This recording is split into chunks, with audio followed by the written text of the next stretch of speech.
이 어머니 입장에서는 핏줄도 안 섞인 자녀들을 대학 보내고 집까지 사줬는데 더 이상 줄 생각은 없었던 거고, 이제 자녀들은 돈은 더 필요한데 지금까지 어머니 재산은 아버지가 사망하면, 그 당시 아버지 80대 후반이었으니까 네. 부모님 사망을 생각하지 않을 수가 없잖아요. 네. 당연히 우리한테 올 거라고 생각했는데 알아보니까 그게 안 온다는 걸 안 거죠. 방법이 이혼시키는 거예요. 이혼시키고 이 부부도 뭐 20몇 년인가 같이 살았으니까 남편분이 반 정도는 받을 수가 있잖아요. 네. 그러니까 그걸 노린 거죠. 네, 안녕하세요. 사랑하기론 MC 선입니다. 오늘 CM 파트너스 법률사무소 최혜영 변호사님을 모셨습니다. 안녕하세요, 변호사님. 안녕하세요. 네, 마지막으로 들려주실 사건, 재혼 가정에 관련된 사건이라고 들었습니다. 어떤 사건일까요? 네, 그 재혼 가정의 경우 이게 나중에 상속 문제로 분쟁이 발생할 가능성이 되게 높아요. 왜냐하면 이게 상속이라는 거는 배우자 그리고 내 자녀, 이 내 자녀라는 거는 나의 핏줄이 섞인 자녀에게만 상속이 돼요. 네. 근데 이제 재혼을 해서 계모 계부는 이 남편이나 부인의 자녀하고는 핏줄이 섞인 게 아니잖아요. 그렇죠. 우리 법에 의하면 상속을 못 받아요. 근데 많은 분들이 이거 잘못 알고 계신 거예요. 예컨대 우리 부모님 중 한 분이 재혼을 했는데 새아버지 또는 새엄마가 재산이 많다 그러면 그 재산도 나한테 오려니 이렇게 생각을 하시는 분들이 있어요. 그렇죠. 근데 이분들이 나중에 이제 아는 거죠. 아, 그건 내 재산이 아니었구나. 그러면 이 자녀분들이 그동안 그 새엄마, 새아버지 재산을 상속받는다고 생각을 했는데 어느 날 이게 내 게 아니라면 멘붕이 오잖아요. 그렇죠. 여기저기 막 찾아보면 딱 한 가지 방법이 있는 거예요. 부모를 이혼을 시키고 우리 엄마나 아빠가 상대방의 재산을 재산 분할을 받으면 그게 우리 엄마 거가 되는 거잖아요. 그렇죠. 우리 아빠 거가 되고 그걸 내가 상속받으면 되잖아요. 실제로 그런 일들이 많습니다. 아, 그럼 상속받기 위해서 그렇죠. 이혼을 이제 부추기는 부추기고 이제 이런 경우에는 주로 이제 뭐 부모님이나 새엄마, 새아버지가 나이가 많으신 경우에 있는 거죠. 오늘 말씀 주실 사건 자세히 부탁드리겠습니다. 네, 저한테 오신 의뢰인은 60대 후반의 여성분이셨어요. 이분이 젊어서 사업을 크게 하셔가지고 재산을 많이 이제 일구셨고 또 투자도 잘하셔서 재력가셨던 거예요. 네. 그리고 또 이제 60대 중반에 은퇴를 하시고 이제 60 넘어가지고 뭐 미술, 사진 이런 자기 나름의 이제 예술 활동을 하면서 이제 인생 이방을 즐기시는 분이셨어요. 네. 근데 이분이 남편으로부터 이혼 소송을 당하신 거예요. 이분도 남편이랑 재혼했는데 여기도 한 30살 정도 차이가 나요. 30살 정도. 예, 20살 정도 차이 나나 보다. 네네. 근데 1심에서 패소를 하시고 이제 저한테 항소심을 맡기러 오신 거예요. 네네. 그러면서 자기 너무 억울하다. 제 아내분은 본인은 이혼을 원하지 않는다. 네. 이혼을 원하지 않는 이유는 몇 가지가 있었는데 그중 제가 지금도 기억에 남는 게 당시 이혼 소송할 때는 남편이 80대 후반이었는데 네. 이제 이혼도 이게 막 2년 이렇게 걸리거든요. 네. 저한테 오실 때 남편이 90살이었어요. 아, 네. 내가 이혼을 하게 되면 저 양반은 내 남편은 전처 소생 자녀들이 요양병원에 놓아서 바로 사망한다. 나는 저 양반 뭐 오래 못 살 것 같은데 그렇잖아요. 90살이니까 내가 마지막을 지켜줘야 된다. 지금 저 양반은 정신이 왔다 갔다 해서 제정신이 아니다. 근데 내가 나하고 이혼하고 어떻게 죽을지 뻔히 아는데 내가 그거를 내 눈 뜨고 볼 수가 없다. 그래서 난 이혼 못한다 이렇게 얘기를 하셨어요. 네네. 그러면 아내분은 그 재혼을 하셨고, 네. 네. 남편분은 이제 사별 거기도 그러니까 사실상 재혼이죠. 재혼인 네. 거군요. 그럼 자녀분이 총 몇 분 있었던 거예요? 그러니까 원래 그러니까 아내분은 결혼 전에 전 남편이랑 딸이 한 명 있었어요. 네네. 원래는 지금 남편이 그 딸을 키워준다 그래서 재혼을 하셨다 그래요. 근데 사실은 재혼하니까 말이 바뀌어가지고 그 딸을 안 키워줬대요. 그래서 그 딸을 이제 자기 아빠 안에서 키워줬고 이 남편분은 전처하고 사이에 3명이 있었어요. 그리고 둘이 결혼해서 한 명을 더 낳았어요. 네네. 그러니까 우리 의뢰인은 4명의 엄마였던 거죠. 네. 전 남편, 그러니까 남편의 전처 소생 3명. 네. 그리고 새로 결혼한 딸 1명. 이렇게 4명의 자녀 엄마였는데 이분은 그냥 옛날 분이시니까 전 남편의 자녀도 내 자녀를 생각하시고 그 당시 자기가 재혼할 때 초등학교, 중학교 뭐 이랬대요. 네. 근데 걔네들 공부시켜가지고 다 대학 보내고 심지어는 그 전처 소생 자녀들을 집까지 사줬어요. 그러니까 나름 성공한 사업가였으니까. 네네.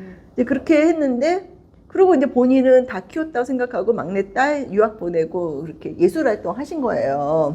그랬는데 어느 날 아들, 그 전 남편, 전처 소생의 그 난 아들이 있었는데, 아들이 그 어머니 아버지 밥 챙겨주는 게 힘들지 않냐. 근데 사실 남편이 뭐 사실상 결혼하고 나서 직업이 없었대요. 그래서 맨날 이렇게 괴롭힌대요. 뭐 밥 반찬이 어떻지 뭐 이런데, 이제 본인은 뭐 그거 익숙해지고 그냥 저 양반 저러려니 했는데, 구차는 건 사실이었기 때문에 아들이 어머니 힘들지 않냐, 그래서 늙음하게 어머니 힘들 것 같아서 우리가 옆 동네로 이사 왔다, 아버님 좀 모셔가서 어머님 좀 편하게 해주시겠다 이래가지고 자기가 오케이 했다는 거예요. 네. 그러니까 되게 쉽게 생각을 한 거죠. 근데 사실 이 나이 드신 분의 자녀분들이 그 부모님 갑자기 모시겠다 할 때는 다 생각이 있는 거예요.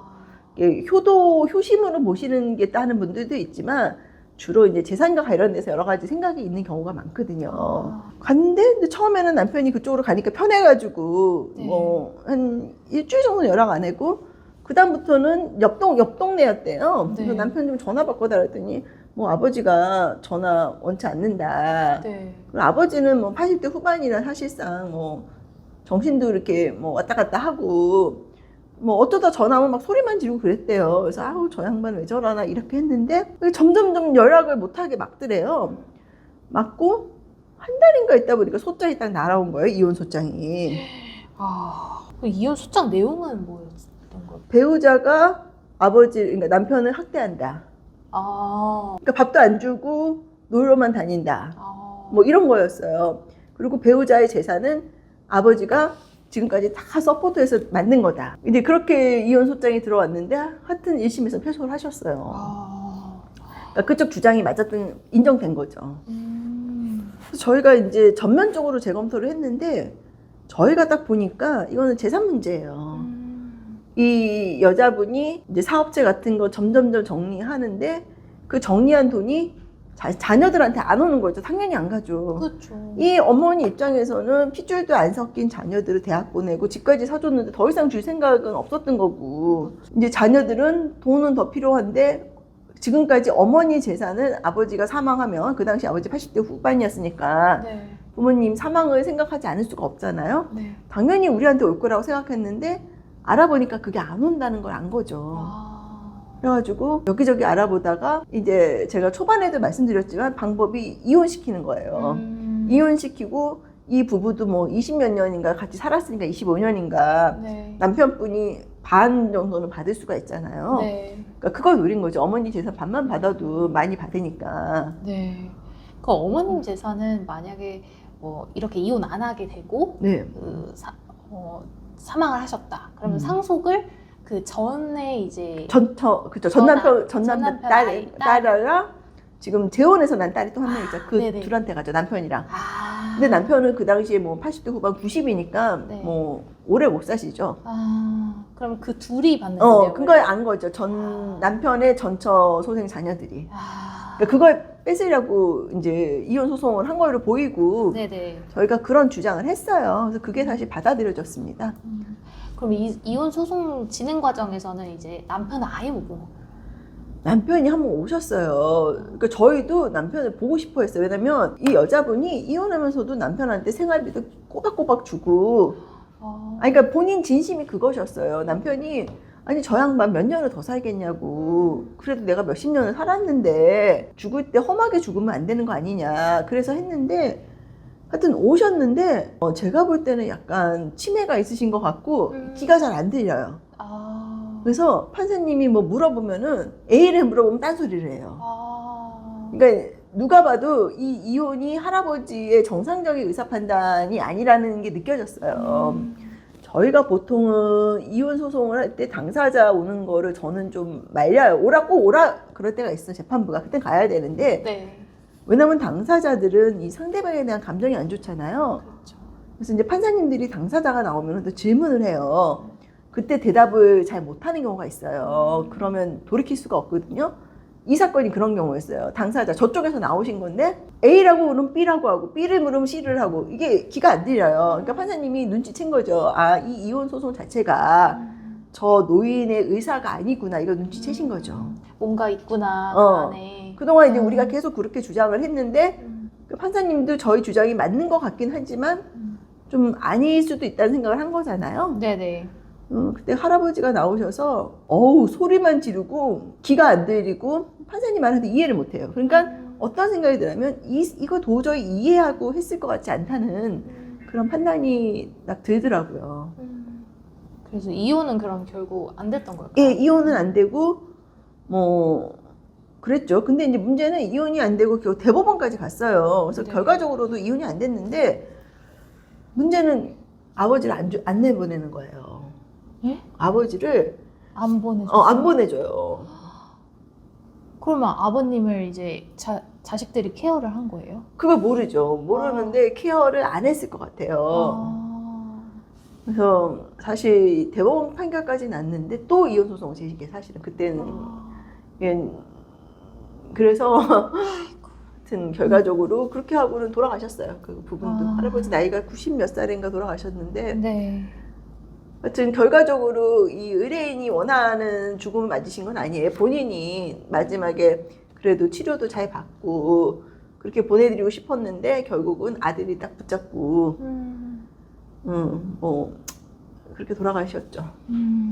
저 궁금한 게 이제 재혼 과정에서 성가본을 이제 바꾸는 경우가 있잖아요. 혹은 친양자 예. 입양이 있는데 이 친양자 입양만 그러면 이제 예, 그거는 재산 받을 수 있죠. 그냥 성가본만 바꾸는 거는 친양자를 위해서 그렇게 하는 거니까. 네네. 알겠습니다. 이 재혼 과정도 이 재산 문제 관련해서 복잡해요, 생각보다. 다음에도 그러면 또 출연해 주셔서 네. 다양한 예. 네, 법률 지식을 네. 전달 부탁드리겠습니다. 네. 네, 오늘 출연해 주셔서 감사합니다. 네, 감사합니다. 네, 새엄마의 재산을 상속받기 위해 아버지의 이혼을 부추긴 사건에 대해서 들어보았습니다. 다음 사건으로 찾아뵐게요. 구독, 좋아요. 알림 설정 부탁드립니다. 감사합니다. 감사합니다.